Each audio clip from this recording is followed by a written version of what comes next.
Hey everybody, this is Caesar with Small Engine Velocity coming at you with a Honda Ruckus video. It took me a second to remember that I have the Honda Ruckus here so that I have the ability to be able to work on it. Now that I have it here, I went ahead and cleared out the garage and cleaned it up, got the lift ready again so that I can go ahead and put the Ruckus on here because there's a few things that I need to work on.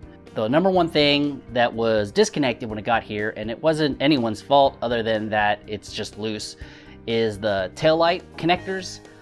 They're still using the old bullet connectors, so it's not really super stable. And if you yank on it or open the seat, it comes disconnected. So that's one of the things that I was gonna do, is put these waterproof connectors on. So I was thinking of splitting it into two connectors, three for the brake light, the signal light, and the other signal light, left and right, and then the two for the power and the ground, which will also split off to go to the license plate light on the bottom.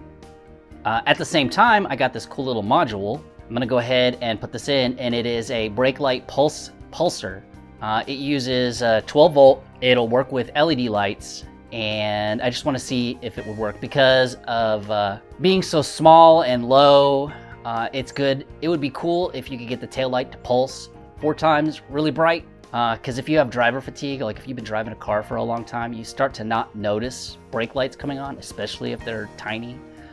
Not that you can't notice a Ruckus, people seem to notice it, but sometimes people can ignore it too. But anyways, we're gonna do that today. But before that, I just wanna remind everyone this is a small board channel. We do motorcycles and small boards, scooters, Ruckuses, Zumas. We did a series on delivering Postmates on a scooter, which turned out pretty well. So if this sounds like something you want to do, go ahead and give me a thumbs up on the video or a like, and click the little subscribe click on the little bell for alerts if you want to see videos like this again in the future. Anyways, let's go ahead and roll that intro.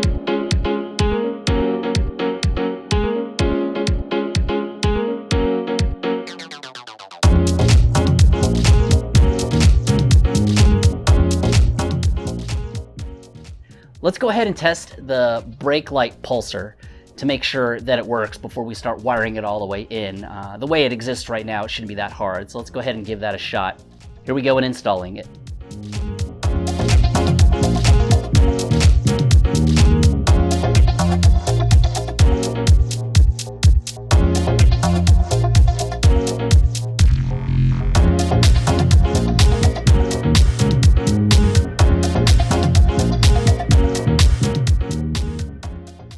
Okay, so here's the test run on how well this blinky light works, and I'd appreciate it if you give me a comment below on how well you think this works, but this is how it's supposed to function.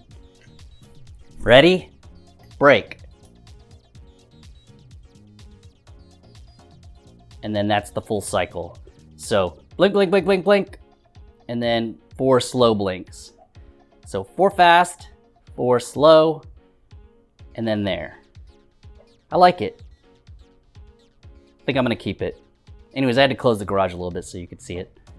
But yeah, so that's that. I'm gonna go ahead and wire all this in now. So this is probably gonna be the longer part because I wanna make sure that I do it right, nice and neat, and something that can be all nice and tidy.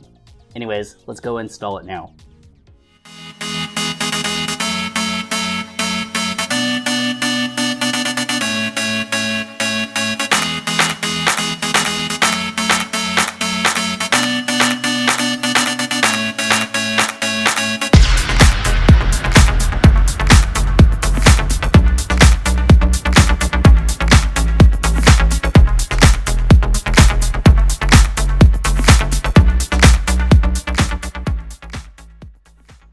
Okay, so in the end, I didn't stick with the connectors. I didn't like how they were crimping, and I didn't like how they fit, and then 2 clip crimps next to each other would be super bulky, so I ended up just connecting and heat shrinking the wrap like you see here. It worked out. It's smaller, it's skinnier. I was able to extend my brake light, or excuse me, my license plate light up to the frame so that I don't have it strained on there anymore. And at the same time, I also went ahead and I put in the NCY direct coil.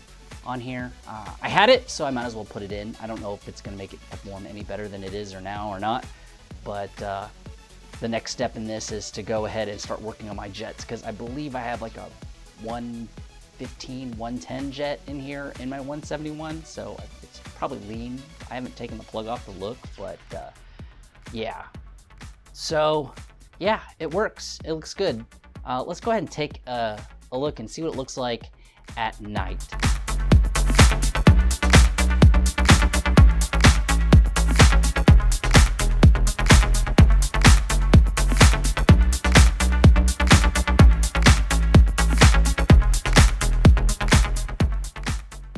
Okay, so what I'll do is I'll turn off the shop light. It's not exactly nighttime right now, but this should work.